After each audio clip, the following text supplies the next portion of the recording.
Recording in progress. Hello, everybody. In this lesson, I want to talk about what John Mayer calls the Pentatonic Equator.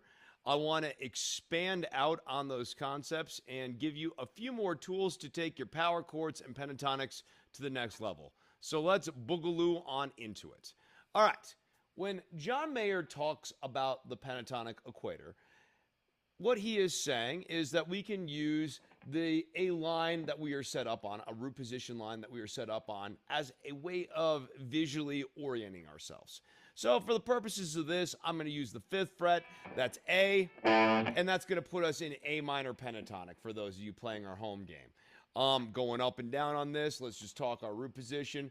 5, 8, 5, 7, 5, 7, 5, 7, 5, 8, 5, 8.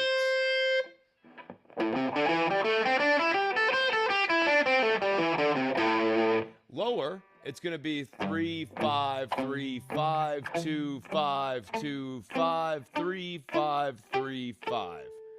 For those of you who prefer visualization, hey, guess what? Got you covered. Let's take a look at that here. This is what the Mayer Equator looks like in illustrated form. So we've got this equatorial point here. See, it's a line, like the equator. Well, it's like a curve, but you get the general idea. Now, let's talk about using this in a constructive way. In the demonstration video I saw, John Mayer's like, oh, yeah, now try to work out different phrases, high and low, and you're off to the races. Cool, but let's try to create a little bit of a system for that, shall we? So the system I have come up with, it's not my own system. Other people have talked about it, but I like to label it as x, x plus 2, x plus 5. But for the purposes of this, let's streamline this into a couple of exercises to start off with. So I've got this equatorial point here of 5. My first shift point would be between 3, 5, and then 5, 7. You'll notice these are the same phrases. I can put some chromatics in there, and I can have a mirroring phrase. I can add 2 more frets onto 5, bringing me up to 8.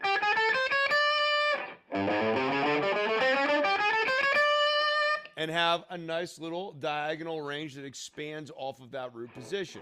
Now my next shifting position is going to be down here at 2.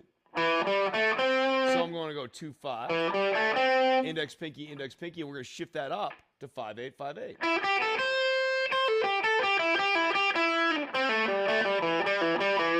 And now I'm able to mirror phrases, which can be very melodic, because I can do either a straight mirror like I just did, or I can do a mirroring variation. There, I went into that lower register and changed up the phrase a little bit, but still kept it in the same note palette that I had in the higher register. So there's a cohesion between the two phrases.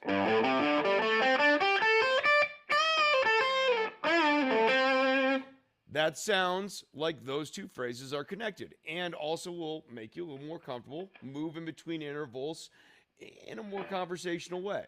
So first things first, practice those transitions for picking up, down. And with pentatonic scales, a hack that I definitely want to stress in every video I do about pentatonics. Up for when you're going up the scale, down for when you're going back down the scale. By up, I mean up in frequency. By down, I mean down in volume, or down in pitch. So this note, the pinky note, should always be a downstroke. The index should always be an up, and that'll put you in efficient motion as you're going up and down these scales. Now, the other way I can use the equatorial point here is as an orientation between major and minor. So if I want the major, I can treat this as the major here. If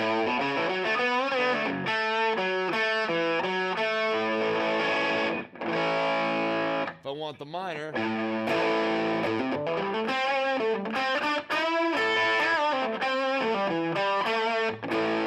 I want the major.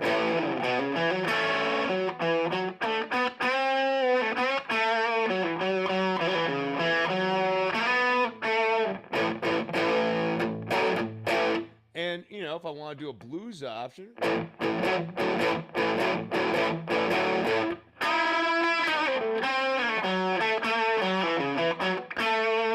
I can toggle between those two. If I use that little basement pentatonic down there, if I go 4, 2, there's your major voicing, there's your minor voicing.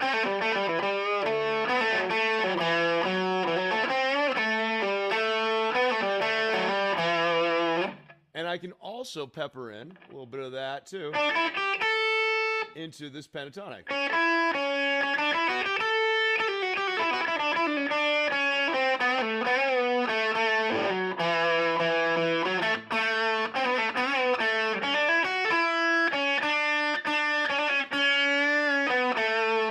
Don't forget about those half-step bends, especially in this box. That can be the difference between major and minor, so those can be really, really fun to pepper in. The last tip that I want to add into the John Mayer equatorial system is adding 7 frets up to find the higher equatorial point, right? We have a northern hemisphere and a southern hemisphere on this planet, an eastern hemisphere, a western hemisphere, and we have meridians. So think of this not as like the equator, but as a meridian. Our tapping meridian here, if I'm at 5, my tapping meridian will be up here at 7.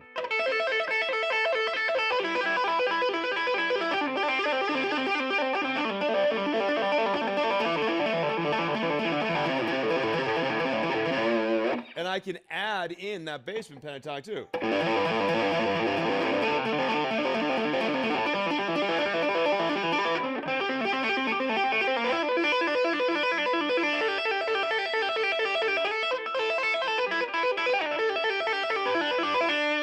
And you can transition in and out of this very easy without ever having to change your tap position. So if you're still getting comfortable doing the taps, don't shift around and feel like you need to be doing this whole melody up and down.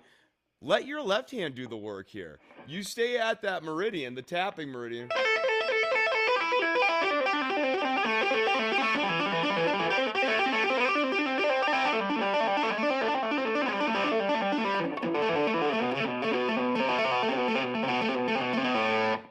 And you can do a whole bunch of things in a whole bunch of phrases. And remember, guys, tapping in a solo is like adding curry to a recipe.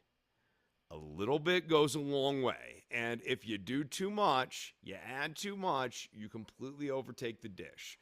So a little bit of taps, a little bit of goes a long way, looks flashy, looks cool, and we'll add in those extra high notes that actually are tasteful. So hopefully all of these tips will allow you to kind of go on beyond just the basic John Mayer equatorial concept of, oh, I have a and a, and actually be thinking about any phrase that I'm playing in one of these transition points can be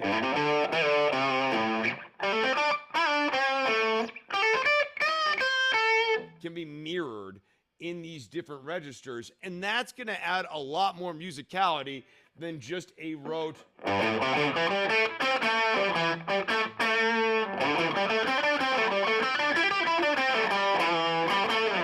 sort of recitation of the scale. Now you're playing in phrases. If you like this video, please go ahead and give the video a like. If you want more content like this, please go ahead and subscribe. Also, I do have a Patreon. I'm going to be doing stuff that I cannot do because of the YouTube copyright gods. Those will be available over on the Patreon. It's a great way to support the channel too.